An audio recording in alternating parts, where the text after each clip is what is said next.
આજે આપણે તમારો 16મો પાઠ ગતિભંગ જોઈએ. આ ગતિભંગ છે એક લઘુકથા છે. આ લઘુકથાના રચયિતા લેખક એ મોહનલાલ પટેલ. એનો જન્મ 30/4/1927. પ્રસ્તાવના જોઈ લઈએ. મોહનલાલ બાભઈદાસ પટેલનું વતન ઉત્તર ગુજરાતનું પાટણ છે. વર્ષો સુધી શિક્ષણ કાર્ય કર્યા બાદ હાલ નિવૃત્ત જીવન તેઓ ગાળે છે. પ્રત્યાલંબન, ઝાકળમાં સૂરજ ઉગે એમની લઘુકથાઓનો સંગ્રહો છે. બંધન, ડેડ એન્ડ, હાસ્ય મર્મર, લાંછન તેમની નવલકથાઓ છે. ગુડ મોર્નિંગ અમેરિકા એમનો પ્રવાસ ગ્રંથ છે. મોપાનસાની શ્રેષ્ઠ વાર્તાઓ એમનું અનુવાદનું પુસ્તક છે.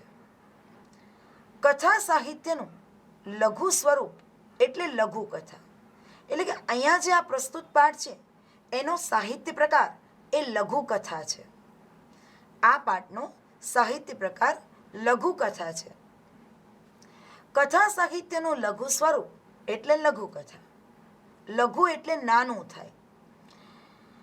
નવલકથામાં નાયક કે નાયિકાના સમગ્ર જીવનનું વર્ણન હોય છે. નવલકથા હોય જેમ કે સરસ્વતીચંદ્ર, ભૂખથી ભૂંડી ભીખ, આ બધી નવલકથાઓ છે. માનવીની ભવાઈ. સરસ્વતીચંદ્ર, માનવીની ભવાઈ એ નવલકથા છે. પણ એમાંથી લીધેલો તમારો પાઠ છે કે ભૂખથી ભૂંડી ભીખ એ પાછી નવલિકા હોય. એટલે કે નવલકથાનો એક નાનો અંશ. એટલે આપણે એ સમજીએ કે નવલકથા હોય એ નાયક અને નાયિકાના સમગ્ર જીવનનું વર્ણન દર્શાવતી હોય. જ્યારે ટૂંકી વાર્તા એટલે નવલિકા. ટૂંકી વાર્તા એટલે જ નવલિકા. તો એ નવલિકા શું છે? તો કે નાયક કે નાયિકાના જીવનનો એક મહત્વનો પ્રસંગ કેન્દ્રમાં હોય.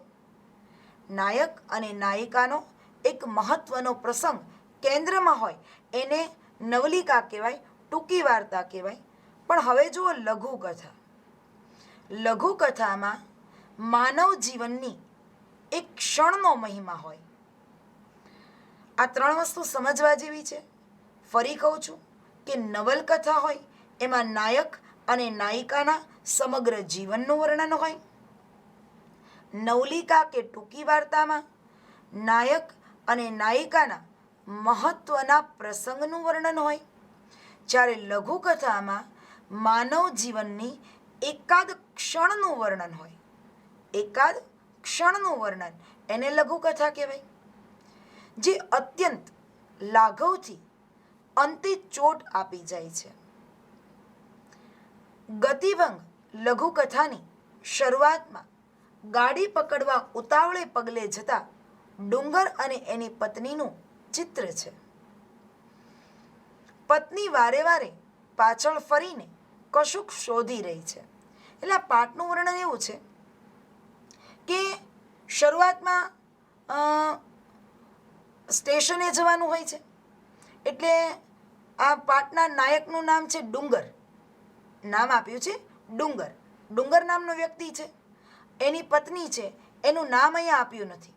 એટલે ડુંગર અને એની પત્ની એ રાજપુર સ્ટેશને ગાડી પકડવા એકદમ ઉતાવળે પગલે ચાલે છે.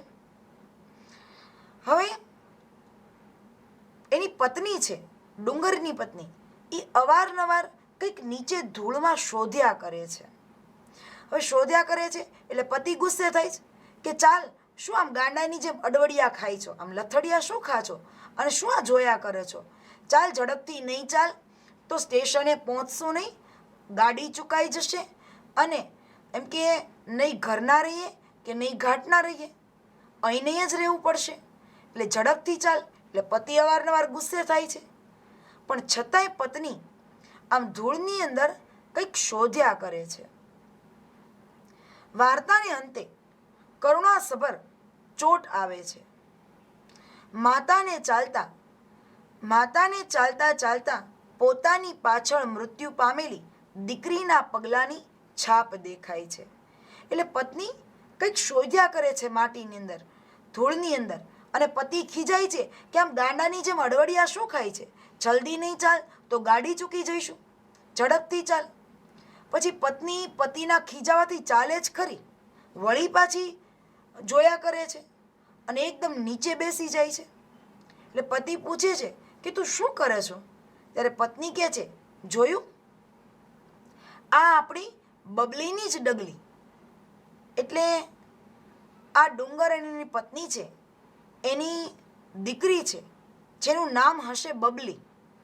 આ બબલી નાની એવી હશે ત્યાં મૃત્યુ પામી ગઈ હશે, અને જાણે કે એના પગલાંની છાપ આ ધૂળની અંદર અંકાયેલી હોય, પડેલી હોય, એવું એક ભાવુક માતાને અહીંયા પ્રતીત થાય છે. એટલે માતા એ પગલીની છાપને જોયા કરે છે કે આ આપણી બબલીની જ ડગલી છે. અહીં માત્ર ચાલવાની ગતિને જ નહીં, એનો જ ભંગ થયો નથી, પણ પાત્રોના વિચારોની ગતિનો પણ ભંગ છે. એની માતા ભાવુક બનીને નીચે બેસી જાય છે, રડવા જેવી થઈ જાય છે, અને એનો પતિ ડુંગર છે એ પણ ભાવુક બની જાય છે, કેમ કે એની દીકરી બબલીની વાત આવી એટલે એ કંઈ કહી શકતો નથી, અને પોતે લાકડીને ટેકે આકાશ તરફ તાકી રહ્યો છે. એટલે ત્યાં આગળ વાર્તાનો અંત આવે છે. આવી નાની એવી ક્ષણનું વર્ણન અહીંયા આપણને મોહનલાલ પટેલે આ લઘુકથામાં રજૂ કરી છે. પાઠ જોઈએ. રાજપુર સ્ટેશને ગાડી પકડવા ડુંગર અને એની વહુ ઊભા માર્ગે ઝડપભેર જઈ રહ્યા હતા. રાજપુર સ્ટેશને ગાડી પકડવા ડુંગર, મેં તમને કીધું ને કે વ્યક્તિનું નામ છે, ડુંગર અને એની વહુ ઊભા માર્ગે એટલે કે ઝડપથી, સીધા રસ્તે ઝડપથી જઈ રહ્યા હતા. પત્નીનો પાછળ પાછળ આવવાનો અણસાર મોડો પડી જતા ડુંગરે પાછળ જોયું. અણસાર એટલે સંકેત. પત્નીનો પાછળ પાછળ આવવાનો સંકેત ધીમો પડી ગયો. એટલે પતિને લાગે છે કે હું તો ઝડપથી ચાલું છું, પણ પત્ની પાછળ આવતી હોય એવું લાગતું નથી. એટલે પત્નીના આવવાનો સંકેત ધીમો પડી ગયો. મોડો પડી જવો એટલે ધીમો પડી ગયો. એટલે ડુંગર તરત પાછળ જુએ છે. પત્ની રસ્તા ઉપર નજર ફેરવતી ધીમી પડી રહી હતી. પત્ની કંઈક આમ રસ્તા પર નજર ફેરવે છે, કંઈક જોયા કરે છે, એટલી ધીમી પડી ગઈ છે. શું ખોળે છે? કંઈ નહીં, પત્નીએ જવાબ આપ્યો. એના પતિ ડુંગરે કહ્યું કે શું ખોળે છે, શું શોધે છે, આમ ધીમી પડી ગઈ, આ શું ધૂળમાં જોયા કરે છો? એટલે પત્નીએ જવાબ આપ્યો, કંઈ નહીં, અને ઝડપથી પત્ની પગ ઉપાડવા પ્રયત્ન કરે છે. ને પતિએ પૂછ્યું, એ કંઈક શોધી રહી છે, પણ ફરી પાછી એના પતિએ એને કીધું એટલે ફરી પાછી ઝડપથી પગ ઉપાડવા પ્રયત્ન કરે છે. થોડા ડગલા ચાલ્યા પછી વળી એનો વેગ મંદ પડી ગયો. પતિ ઝડપથી જ ચાલે છે અને પત્ની વળી પાછી કંઈક શોધે છે. થોડા ડગલા ચાલ્યા ત્યાં વળી પાછો પત્નીનો ચાલવાનો વેગ છે, ગતિ છે, એ મંદ પડી જાય છે, ધીમો પડી જાય છે. એટલે પતિએ કીધું કે આમ ગાંડાની માફક અડવડિયા શું ખાય છે? ડુંગર ગુસ્સે થયો. એનો પતિ છે એ ગુસ્સે થઈને પત્નીને કહે છે કે આમ ગાંડાની જેમ, માફક એટલે જેમ, અડવડિયા શું ખાય છે? અડવડિયા એટલે લથડિયા. અડવડિયા એટલે લથડિયા. આમ ગાંડાની જેમ લથડિયા શું ખાય છે? ડુંગરે ગુસ્સાથી કહ્યું. દિવસ આથમમાં આવ્યો, આમ કર્યા કરીશ તો રસ્તામાં જ અંધારું થઈ જશે કાતો. કે દિવસ આથમમાં આવ્યો છે, રાત પડવા આવી છે, જો આવું કર્યા કરીશ તો રસ્તામાં જ અંધારું થઈ જશે કાતો. પત્ની થોડા ડગલા આગળ ચાલી ખરી, પણ પછી તો એ બેસી પડી. પતિ ગુસ્સે થયો એટલે પત્ની એના કહેવાથી થોડીક આગળ ચાલી, પણ પછી બેસી જ પડી. પાછો ફરીને ડુંગર પાસે આવ્યો. એનો પતિ છે પાછો એની પત્ની પાસે ગયો, કેમ કે એની પત્ની બેસી ગઈ છે. તે આજ ધાર્યું છે શું? એનો પતિ પત્નીને કહે છે કે આમ બેસી ગઈ છો, તે આજે શું ધાર્યું છે, શું ધારણા કરી છે? ગાડી ચૂકી જઈશું તો નહીં ઘરના કે નહીં ઘાટના એવી દશા થશે. એમ કે જો ગાડી ચૂકી જઈશું ને તો ઘરનાય નહીં રહીએ અને ઘાટનાય નહીં રહીએ એવી દશા થશે. જો અહીંયા કહેવત છે, ઘરનાય નહીં અને ઘાટનાય નહીં, એટલે કે નહીં આ બાજુના કે નહીં આ બાજુના, એટલે કે ક્યાંયના નહીં રહીએ, નહીં બસ સ્ટેન્ડે પહોંચીએ નહીં ઘરે પહોંચીએ, અહીં નહીં રહી જશું. પત્ની કશું જ બોલી નહીં. પત્ની કંઈ ન બોલી. ભાવાર્દ્ર બનીને એ તો નજરની પીછીને ધૂળ ઉપર પસવારી રહી હતી. ભાવાર્દ્ર બનવું એટલે ભાવુક બની જવું, ભાવથી ભીના બની જવું. જો સંધિ છૂટે ભાવ વત્તા આર્દ્ર એટલે ભાવોથી આર્દ્ર બની જવું. આર્દ્ર એટલે ભીનું, લાગણી સભર. એટલે પત્ની છે એ ભાવુક બનીને પોતાની નજરની પીછીને પોતાની નજરને એ ધૂળ પર પસવારી રહી. પસવારી એટલે નજરથી જોઈ રહી છે. ધૂળ પર એની નજરને ફેલાવી રહી છે અને કહે છે જોયું? એ બોલી. પત્નીએ ધૂળમાં જોઈ અને પતિને કીધું જોયું? પતિ પૂછે છે શું? મને તો કંઈ દેખાતું નથી. પતિએ કીધું શેની વાત કરે છે? મને તો કંઈ જ દેખાતું નથી. પત્ની આંગળીનો છેડો છેક જમીન પાસે લઈ ગઈ. પત્ની આંગળીનો છેડો છેક જમીન પાસે લઈ જાય છે અને કહે છે એક ઘાટીલી પગલીની છાપ એ બતાવી રહી હતી. આંગળીનો છેડો એ પગલી પાસે લઈ ગઈ અને એકદમ ઘાટી પડેલી પગલાની છાપ એની પત્ની એના પતિને બતાવી રહી છે. આપણી બબલીની જ પગલી જાણે. પત્નીએ પતિને કીધું કે આ તો આપણી દીકરી બબલી છે ને, એની જ પગલી જાણે. હું તો ક્યારની આ પગલીઓને જોયા જ કરતી આવું છું. બરોબર એ જ પગલું, આંગળાની બોર જેવી જ છાપ. એની પત્ની કહે કે જોયું તમે? આપણી દીકરી બબલીની જ પગલી જાણે. કે બબલી જો કે મૃત્યુ પામી ગઈ છે, પણ પત્ની અહીંયા ભાવુક બની ગઈ છે એટલે એને એમ લાગે છે કે જે ધૂળની અંદર જે પડેલા કોઈક વ્યક્તિ ચાલ્યું હોય, નાની છોકરી ચાલી હશે, એટલે એ પગલીની અંદર એને પોતાની મૃત દીકરી, મૃત્યુ પામેલી દીકરીના પગલાની છાપ દેખાય છે, કેમ કે એને મળતી આવે છે.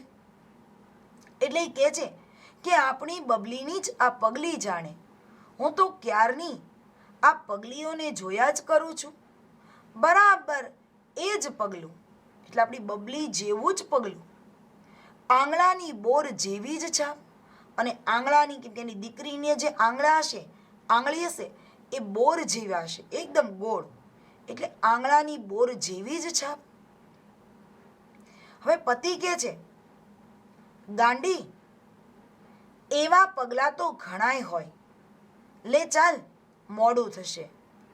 પતિ પત્નીને ભાવસભર બનીને પત્ની જો પતિ પણ ભાવુક બની ગયો અને શું કહે છે કે ગાંડી, એવા પગલાં તો ઘણાય હોય, એવા તો કેટલાણાય પગલાં હોય, લે ચાલ મોડું થશે.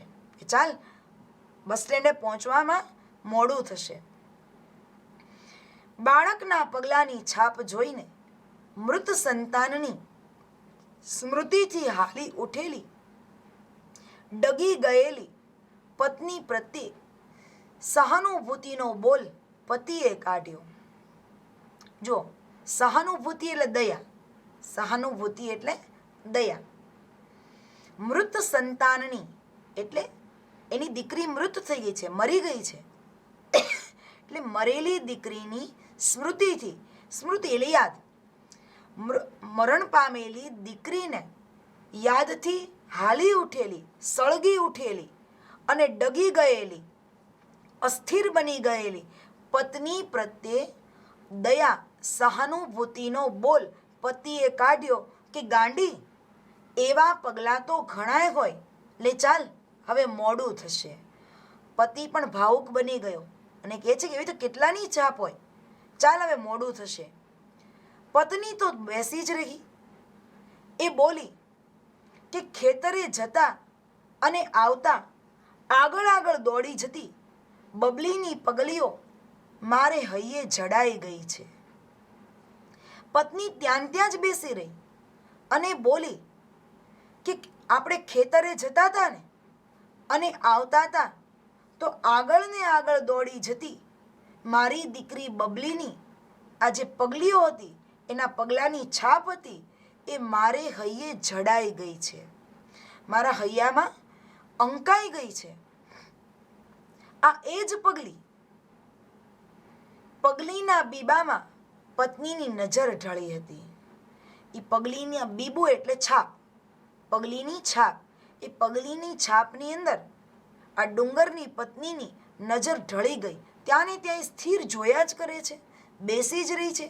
અને એની પત્ની ભાવુક બનીને કહે છે કે ખેતરે જતા ને આવતા જે આપણી દીકરી આગળ આગળ દોડતી હતી, એ મારી બબલીની પગલીની જે છાપ છે એ મારે હૈયે જડાઈ ગઈ છે, મને કાયમ માટે યાદ રહી ગઈ છે.